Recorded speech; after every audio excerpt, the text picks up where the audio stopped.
বিসমিল্লাহির রহমানির রহিম। আসসালামু আলাইকুম। কেমন আছেন আপনারা সবাই? আশা করি ভালো আছেন। আমি রুজিনা কুকিং বল থেকে চলে আসলাম আপনাদের সামনে আজকে একটা মজাদার রেসিপি নিয়ে। আমার আজকের রেসিপি বিস্কুটের পুডিং। জন্মদিন অথবা গায়ে হলুদে যে কোনো অনুষ্ঠানে যে কোনো আয়োজনে একদম ঝটফট খুব সহজেই তৈরি করে নিতে পারেন এই মজাদার বিস্কুটের পুডিংটা। খেতে হয় কিন্তু অসম্ভব মজার। তো আপনারাও বাসায় একবার ট্রাই করে দেখতে পারেন এই পুডিং রেসিপিটা। চলুন কথা না বলে মূল রেসিপিতে চলে যাই, দেখে নিই আজকের এই পুডিং রেসিপি কীভাবে করে করা হলো। মজার এবং নিত্য নতুন রেসিপি পাওয়ার জন্য আমার ইউটিউব চ্যানেলকে সাবস্ক্রাইব করে আমার ইউটিউব চ্যানেলের সাথেই থাকবেন। পাশে থাকা বেল আইকনটা ক্লিক করে রাখবেন যাতে করে নতুন নতুন ভিডিও আপলোডের সাথে সাথে আপনার কাছে চলে যায়। তো দেখে নিই মূল রেসিপি, না টেনে পুরো ভিডিও দেখবেন। আশা করি আজকের এই বিস্কুটের পুডিং রেসিপি অনেক ভালো লাগবে। যাদের পুডিং ভেঙে যায় তৈরি করার পরে তাদের জন্য আজকের এই রেসিপিটা। এই বিস্কুট দিয়ে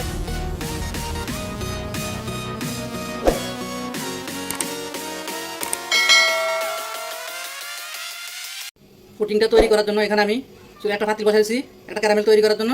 এখানে আমি দিয়ে দিব 1/4 কাপ চিনি, দিয়ে দিব 1 চা চামচ পানি। এখানে চুলার জালটা একদম লোতে রেখে কিন্তু চিনিগুলো গলাইতে হবে, নয়তো ক্যারামেলটা পুড়ে যাবে। চিনিগুলোকে প্রথমে লাড়াচাড়া করতে যাবেন না, যখন দেখবেন যে চিনিটা গলে আসছে তখন একটু হালকাভাবে নেড়ে দিবেন। একটু দেখুন চিনিটা গলে এখন একটা ক্যারামেলের কালারে পরিণত হয়েছে। তো আমি একদম পুরো কড়াকড়ি করবো না, তাহলে দিতে হয়ে যাবে। যখন হালকা ব্রাউনিশ কালার হয়ে যাবে তখন আমি এটাকে নামিয়ে ফেলবো। ক্যারামেলে সুন্দর একটা কালার চলে আসছে। এরকম কালার চলে আসলে আমি ক্যারামেলটা নামিয়ে ফেলবো। বেশি বেশি আরও গাঢ় করতে গেলে ক্যারামেলটা তিতে হয়ে যাবে, কালারটাও নষ্ট হয়ে যাবে। এই কাজটা কিন্তু দ্রুত করতে হবে, নয়তো ক্যারামেলটা যদি আবার বসে যায় আবার গরম করতে হবে। সেজন্য গরম থাকা অবস্থায় ক্যারামেলটা সেট করতে হবে। তো আমি যে বাড়িতে পুডিংটা তৈরি করবো সেই বাড়িতে ক্যারামেলটা নিয়ে নিচ্ছি আমি। আপনারা দেখতেই পাচ্ছেন আমি ক্যারামেলটাকে যে বাড়িতে আমি পুডিংটা বানাবো সেই বাড়িতে ঢেলে নিয়ে করে নিছি, মানে পুরোটা ছড়াই দিছি। এই কাজটা কিন্তু একবার অতি দ্রুত করতে হবে, এই কাজটা 1 সেকেন্ডও লেট করা যাবে না, তাহলে ক্যারামেলটা শক্ত হয়ে যাবে। এখন আমি এই বাটিটাকে এক সাইডে সরাই রাখবো, আমি পরের স্টেপে চলে যাবো। এখানে নিয়েছি 2টা ডিম, এখানে নিয়েছি একটা বিস্কুটের প্যাকেট। এটা হচ্ছে এই যে এই লেখাটা দেখেন, এই যে ডাইজেস্টিভ বিস্কুট। এই বিস্কুটটা হচ্ছে 35 টাকা দাম। আপনারা এখানে কতগুলা যে কোনো বিস্কুট দিয়ে তৈরি করতে পারবেন এই পুডিংটা। এখানে অলিম্পিক কতগুলো বিস্কুট আছে এরকম সেম এরকমই দেখতে, ওগুলোর প্যাকেট আরও কম, 10 টাকা না 15 টাকা দাম। তো আমি ওইটা পাই না বলে আমি এটা নিয়ে নিছি। আপনারা ওগুলো নিতে পারবেন, যে কোনো বিস্কুট এখানে নিতে পারবেন, কোনো সমস্যা নেই। তো আমি এখন যেটা করবো বিস্কুটগুলোকে আগে ব্লেন্ডার করে নিব। বিস্কুটের প্যাকেটটা থেকে আমি বিস্কুটগুলো প্রথমে বের করে নিব। এক প্যাকেটে এখানে 12খান বিস্কুট আছে। তো বিস্কুটগুলো আমি এখন ব্লেন্ডার দ্বারা ব্লেন্ড করে নিব। একটু ভেঙে দিব বিস্কুটগুলো একদমই নরম। বিস্কুটগুলো দেখেন যত সম্ভব আমি গুঁড়ো করে নিছি, যতটুকু পারছি। এখন আমি পরের স্টেপে চলে যাই। একটা মিক্সিং বল নিয়েছি, মিক্সিং বলে আমি দিয়ে দেবো 1 টেবিল চামচ চিনি। আমি চিনিটা কম দেওয়ার চেষ্টা করবো। আমি পরে আমি চেক করে দেখবো, যদি লাগে তখন আমি দিয়ে দিব। দিয়ে দিচ্ছি 2টা ডিম। এখানে আমি দিয়ে দিবে 1 চিমটি লবণ, আপনারা লবণটা বাদ দিতে পারেন। এখন আমি ডিম আর চিনি ভালো করে মিক্স করে নিব। চিনিটা গলা পর্যন্ত আমি বিট করে নিব। ডিম আর চিনির মিশ্রণটা গলে গেছে, চিনিটা ভালো করে গলে গেছে, ডিমটাও ভালো করে মিক্স হয়েছে। এখন আমি এখানে দুধ দিয়ে দিব 2 কাপ দুধ। আমি তরল দুধ দিয়ে দিছি, মানে লিকুইড দুধ। আপনারা চাইলে এখানে 2 কাপ হালকা কুসুম গরম পানির সাথে 1/2 কাপ গুঁড়া দুধ মিক্স করতে পারবেন, সেটাও সুন্দর হবে, খেতেও ভালো হবে।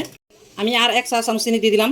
আমি আজকে বেশি মিষ্টি দিব না, আমি এমনিতেই মিষ্টি কম খাই, কারণ আমাদের ডায়াবেটিস আছে, সেজন্য মিষ্টিটা আপনারা আপনাদের স্বাদ মতো দিবেন।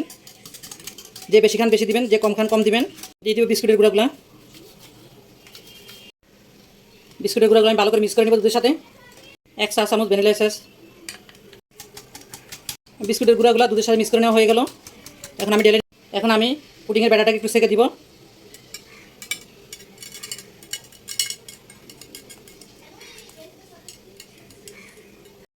এই যে দেখুন সেঁকে দেওয়াতে বাড়তি লাঞ্চ যেটা, মানে বাড়তি একটা যে ময়লা বলে সেটা রয়ে গেছে। এই যে চেষ্টা করুন এবার সেঁকে দেওয়ার জন্য। একটা ফয়েল পেপার নিয়ে নিছি আমি এখানে। এই ফয়েল পেপার দিয়ে আমি মুখটা বন্ধ করে দিব। আপনারা যে কোনো কিছু দিয়ে, ফয়েল পেপার না থাকলে যে কোনো একটা কাগজ অথবা যে কোনো ঢাকনা দিয়ে আপনারা মুখটা বন্ধ করে দিবেন। এটা মুখটা বন্ধ করে দিলাম। এখন আমি চুলার কাছে চলে যাবো। সহজ এবং মজাদার এই বিস্কুটের পুডিং রেসিপিটা যদি আজকে ভালো লেগে থাকে আমার ভিডিওতে লাইক দিয়ে দিবেন, শেয়ার দিয়ে দিবেন। রেসিপিটা শেয়ার দিয়ে আপনার কাছের মানুষদেরকে দেখার সুযোগ করে দিবেন। তো এটার মানে এটা বেশি বড়, তো এটার মাফে তেমন একটা ঢাকনা নাই। এখন আমি কী করবো, যাই হোক আমি এই যে বলটা দিয়ে দেবো এখানে, বলটা পড়বে না। এই অবস্থায় আমি পুডিংটাকে 25 থেকে 30 মিনিট বেক করে নিব, মানে বাপ দিয়ে নিব আর কি। আসলাম 30 মিনিট পরে, এই যে ঢাকনাটা আমি খুলে নিছি। এখন দেখি এটা কী অবস্থা আছে। এই যে দেখুন ফাইনালি আমার পুডিংটার এই যে এই অবস্থা আমার মনে হয় পুডিংটা হয়ে গেছে। আমি কিন্তু পুডিংটা আরও 10 মিনিট বাড়ায় রাখছিলাম। 30 মিনিট রাখার কথা ছিল, আমি 40 মিনিট রাখছিলাম। আমি 30 মিনিটে চেক করে দেখছিলাম যে পুডিংটা মানে পুরোপুরি হয় নাই। তো আমি সেজন্য আরও 10 মিনিট রাখছি। তো আমি এখন আবার চেক করে দেখি। এই যে এখন কিন্তু পুরোপুরি পুডিংটা হয়ে গেছে। তো এখন আমি চুলা থেকে এটাকে নামিয়ে আমি পুরোপুরি ঠান্ডা করে নিব। এটা বেশি ভালো হয় যদি আপনারা ফ্রিজে রেখে ঠান্ডা করে তারপর পরিবেশন করেন, খেতেও অনেক মজা লাগবে। আর এটা একটু শক্ত শক্ত হবে, ভালো লাগবে। তো পুডিংটা আমি মোটামুটি ঠান্ডা করে নিয়েছি, এখন অনেকটা ঠান্ডা হয়ে গেছে। তো এখন আমি এটাকে আলমোড করে নিব, একটা প্লেটে ঢেলে নিব। আলমোড করার আগে যেটা করবো, আমি একটা ছুরি দিয়ে, এই যে একটা চাকু দিয়ে এরকম সাইডটাকে ছাড়াই নিব। তো আমার সাথে থাকে এই পর্যন্ত রেসিপি দেখার জন্য অনেক অনেক ধন্যবাদ। শুধু দেখলেই হবে না, ঘরে তৈরি করে খেতেও হবে, না খেলে তো বুঝতেই পারবেন না যে আসলে পুডিংটা কতটা মজা। তো যে শুক্লা পুরা ভাইয়ারা তুমি আমার চ্যানেলকে সাবস্ক্রাইব করেছেন তাদেরকে অসংখ্য ধন্যবাদ। আর যারা এখনও করেনি প্লিজ আমার ইউটিউব চ্যানেলকে সাবস্ক্রাইব করে আমার ইউটিউব চ্যানেলের সাথেই থাকবেন, পাশে থাকা বেল আইকনটা ক্লিক করে রাখবেন যাতে করে নতুন ভিডিও আপলোডের সাথে আপনার কাছে পৌঁছে দেয়। রেসিপি আসে পর্যন্তই, দেখা হবে নতুন করে রেসিপি নিয়ে পরবর্তী ভিডিওতে। আল্লাহ হাফেজ।